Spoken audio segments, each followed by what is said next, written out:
Галина Габушева назначена министром национальной политики Коми. Распоряжение об этом подписал глава республики. С 15 августа она возглавляла ведомство с приставкой ИО.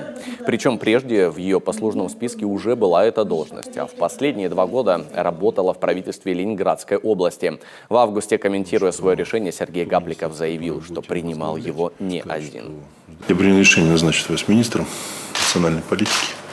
Учитывая ваш богатый опыт, знания республики, обсуждая в том числе и с лидерами национальных автономий все те темы, которые у нас достаточно сегодня на слуху, так скажем честно, пришли к общему мнению, что вас нужно вернуть в республику и вновь погрузить в ту тематику, которой вы прежде занимались. Хочу сказать, что с достоинством выдержали этот период и как человек достаточно активный, сразу приняли абсолютно правильное, на мой взгляд, решение по тому, чтобы возвратиться в регион.